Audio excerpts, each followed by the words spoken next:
Now we're on Daf Beis Amud Beis. Gemara says the Itana Metziya Hava Mina Metziya Hu Derami Rabbanan Shvua Le Mishum De Mori Vi Omar Chavroi Lav Midi Chaserba Ozil Vi Etfas Vespalig Behadeh. The Gemara now, in analyzing the Shavua that's imposed in our Mishnah of Shnai Mochsim B'Talis, the Gemara introduced a concept called Mora Heter Liatzma, which means the following. If a man is a no good liar and a cheat and a thief, then the Shavua is going to be meaningless. And Chashid Amamona Chashid Shavua, if we don't trust him and we suspect him of stealing, as we had all those Gemaras at the end of Bava Kama yesterday, in cases where you think he's a thief, then we're not going to trust his Shvua either. So what is the purpose and the goal of a Shvua? It's in a case of Mora Heter. He's a liar, he's a cheat, but he's not a first-rate liar, he's not a full-fledged cheat. In his mind, he finds some sort of psychological justification to why he's lying. And the purpose of the shvua now is to get him to admit the truth, because a person's afraid of taking a shvua. It might be a shvua shek. And the Gemara thinks that logic applies perfectly to the case of Metziya. Why? Because a person could justify and say, you know what? I don't know who picked it up first. I'm going to claim I picked it up first. He's not losing anything. I mean, I'm not taking anything out of his bank account. It's a matter of picking up something from the hefker. It's a gift. But in the case of a sale, each one paid for the object. The liar is an outright liar. The shvu is going to be meaningless in this havamina because he knows that the other person spent $500 to buy this object, and now he's claiming he bought the object. He's going to cause a loss to the other person. There's no haras heter. And if there's no haras heter, then the shvu is meaningless. Now the Gemara goes the other way around. Now here the Bach adds, just 1 second, Havamina, I think. Yeah, Havamina. Chasamu derami rabbanon shvualei. Dafka in the case of Mekachu Memka, there's a mora hara, a haras heter.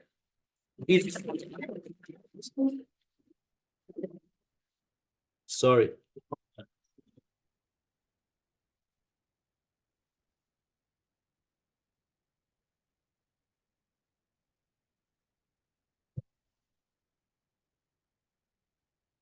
So what's the Ras Heter here in the case of Mekachu Memkar? And therefore the shvu is meaningful. Mishum de Mori v'yomer Chavroi Dami Kayov and not Dami Kayovna. You know what? He paid for it. He shelled out money and gave the mocher money. I also shelled out money. Hashta de Tricha Lididi Ashkele. I need it very badly. I'm going to claim that I bought it. You know what? Let the mocher give him a rebate on his money and let him buy it somewhere else. And therefore, the shvua is meaningful to compel him to tell the truth. If he doesn't get this talis, where else is he going to find a talis that's lying in Rosh Hashanah? So it's, in a certain sense, it's a pure loss for him if I steal his talis. Sricha, and therefore I need a chiddush that the shvu is still meaningful. Now the Gemara asks a different question. Mekachu memkar, I don't understand. Each one is claiming he bought it. Lechse zuzi mimah nokat. Well, did they both pay for it? Right now the Gemara thinks in the Havmina that one of the two paid for it. He has a receipt. So that would itself prove that he was the one who bought it. Lo tzricha de nokat mitravayim. The mocher received payment from two, Ruvain and Shimon. How could that happen?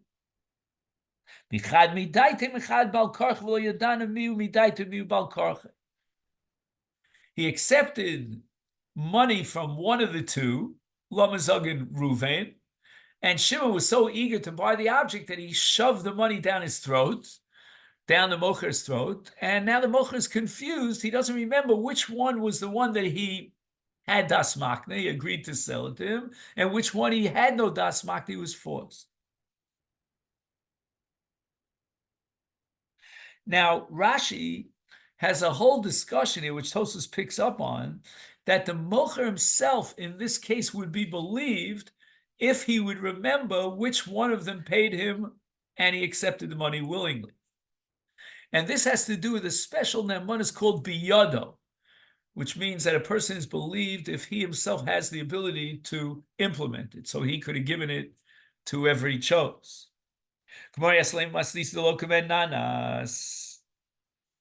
Okay, now what's the case of Ben Nanas?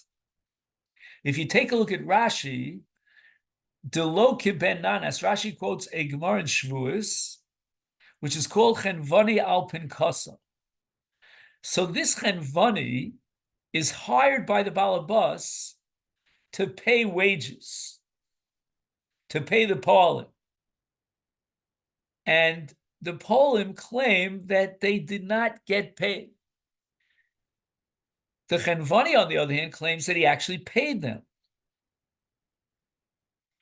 And the halacha of Ben Nanas is that in this case, we're going to say that they each one of the Polim who are claiming their wages will take a shvua and will be able to collect their wages from each one from the Chenvani.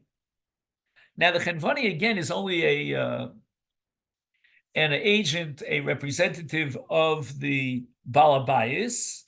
The Balabayis doesn't know which ones, if any of them, were paid their wages, and therefore he will have to pay both of them. And Ben Nanas says, Ketzad elu v'elu bon lidei shvuas shav. Ben Nanas is not happy with the way the Rabbanon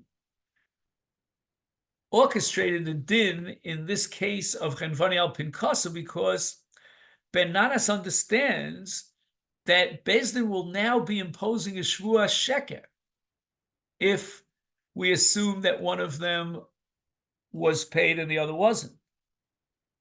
And the Gemara answers, "Hafilu teim Ben Nanas hasam vade ika shvua shav, hacha ika lemema deleka shvua shav emed travayu bahari adodi ag behua." So whereas in the case of Chenvani al Pinkasa, elu v'elu boin al manas li shava echad me'em mishav Omar balabais l'Chenvani ten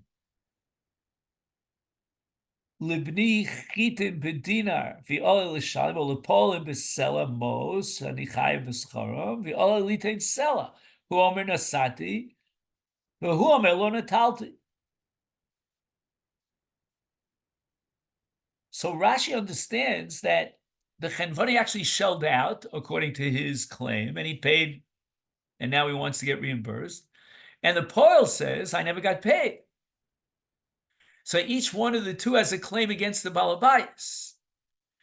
The Chenvani has a claim against the Bayis. He wants to be reimbursed for the money that he shelled out to pay the Poel. The Poel wants, on the other hand, to claim that the Balabayas owes him his wages. And Ben Nanas says that you can't impose a shvua here because one of them is going to be a shvua shav. But the Gemara says that Ben Nanas could accept our Mishnah, because in our Mishnah it's possible that both of them are taking a shvuas emes, because they both picked up the talis simultaneously. Right,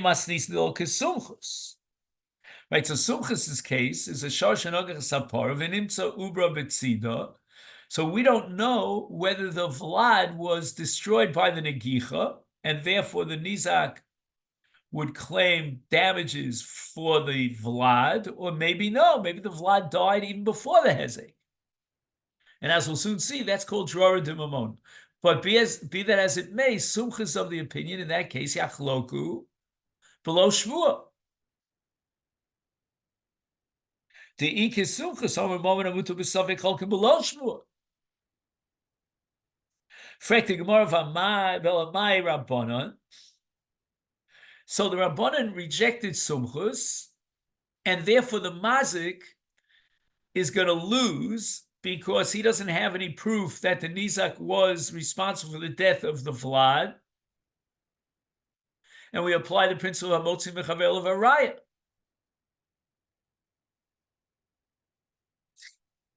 So the Gemara asks, Ha'amri Motzi Mechavel of Araya. Now, I don't understand the Havamina of the Gemara. Where's Hamotzi Mechavel of Araya here in a case of Shnayim Ochsim B'Talis?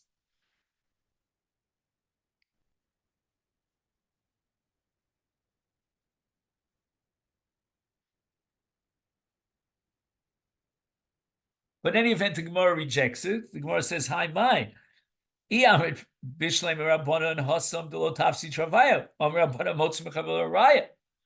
case of the Mazik and the Nizak wants to be Motzi from the Chazaka of the Mazik and force him to compensate. But Hachat Travayu Tafsi, here the Rabbanan would say that each one has a Chazaka, so that each one could say a Motzi Mechavel of Araya on half the talis. Is their Palgi will therefore divide this talis b'shvua. Let's have a kavachomer. Uma hasam below tafsi travayu. Cholkim below shvua. In the case of the Vlad, right? No one. It's not a case of tafsi travayu, and yet even though it's not a case of tafsi travayu, Sumchus is not concerned with Hamotzi Mechavel Varaya. There's an objective suffix. We don't know whether the Vlad was killed by the Negicha or not, and therefore Cholkim below Shvuah is Hachat Travayu Tafsi Leilo Kolshke. Certainly, Sumchus is going to drop the requirement of a Shvuah if they're both Muchzakim. More answers no. Afilu Tema Sumchus Kiyamar Sumchus. Okay, now we're getting into the nuances of Sumchus's Shita. But let me just give a little preview of coming attractions. Ultimately, the Gemara is going to say that the Shvuah in our Mishnah is a separate Hakaras Chachamim that has nothing to do with the normal regulations that govern Mammon Amutal B'Safek. But in any event, the Gemara thinks now that our Shvuah is the Shvuah of Chalukah, and it's part of the Birur to clarify the Safek. But maybe Kiyomer Sumchus, when Sumchus says Yachloku below Shvuah, that's only Shema v'Shema, because no one knows who's going to be able to take an oath to the effect that I know for sure that the Vlad was killed by the Negicha, or the Vlad was born before the Negicha and died of its own diseases. There's no Shvuah because it's Shema v'Shema. Each one of the litigants is uncertain about his claim. Avol bari, but in our Mishnah, where each one is absolutely certain with a Tainis Vadai, Lo Omar, Sumchus did not say that Yochloku below Shvuah, but Sumchus would also agree that there has to be a Shvuah. The Gemara says, Ula Rabba Baravhuna di Omar Sumchus afilu bari ma'ikla meimar. So when we get to the Sugya Mitzvah Shev of Sumchus, in the case of actually we already touched on it above a comma, but we have the Shita of Rabba Baravhuna, and he's of the opinion that Sumchus would hold, even in the case of Bari, each one claims he was there at the time of the Negicha, and yet Sumchus says Yachloku below Shvuah is Michael Meimar. Why would our Mishnah possibly be reconcilable with the sheet of Sumchus when our Mishnah requires a Shvuah? And the more answers, I feel Tema Sumchus, Kiyomer Sumchus, Hacha, Deika Jara de Ramona, Hacha, Hecha Deleka Jara Ramona, Lo Omar. The Gemara understood that Jara de Ramona means, as Tosfos points out over here, Dibra Maschil Uma Hasam, And also you'll see in the Tosas Dimaskal Hecha Deika that below Tanasem Yesh Safek Lebez, there's an objective suffix even before the litigants put forth their claims, their reciprocal claims. There's an objective suffix. We don't know, did the Vlad suffer its death naturally, or was it killed as a result of the impact of the Negicha? And in such a case, each one has like a claim on the mammon because of the nature of the suffix. And that's where Sumcha says that Yachloku below Shvuah. However, in our Mishnah, there's no Drora de Mamona. We don't have any objective suffix. The suffix is generated by each claim of each of the two litigants. And therefore, maybe Sumchus would require a Shvuah in that case. And the Gemara says, "V'lav kal v'chomer." Just the opposite. Ma hasam d'ikadra d'ramona lemar. Uikadra d'ramona lemar. And here we look at Taf Gimel Amud Aleph. V'ikal maybe the kula demar. V'ikal maybe the kula lemar. Amar sumchus mamon amutu b'savik kol kabel shvua. Hachad the lekadra d'ramona d'ikal maybe travayu lo kol shkein. The Gemara argues logically that certainly Sumchus would not require a shvua in our case. If Sumchus drops the shvua in the case of Drora de Mamona, where each litigant has a very powerful, strong, well-founded claim, because there's objectively a suffix here, and yet Sumchus says that we don't need a shvua, that each one could get and be awarded half, even without a shvua. Then in our case, where it's quite possible that they both picked up the talis simultaneously, then for sure Sumchus would drop the shvu.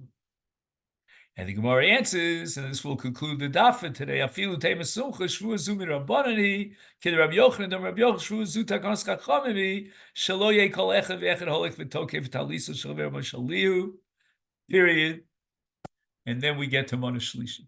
So the Gemara now introduces Rabbi Yochanan's radical revolution in terms of the shvu of our Mishnah, and it completely undermines the entire sugi that we learned here on Daf Beis Amud Beis, because we assumed that the shvuah was part of the clarification and the support to be machriya the suffix on the part of each litigant who takes the shvuah. No, the shvuah is a takonas chacham.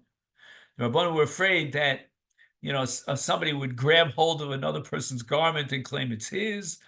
At least he has to know, this is what we call in Hebrew martia, that's going to give him a little bit of an inhibition, that he's going to have to take a shvu. Okay, then? So we'll stop here, and Baruch Hashem, we started Bava Metziya. We should be zocheh to finish Bava Metziya, and I wish you a great Shabbos. Thank you so much.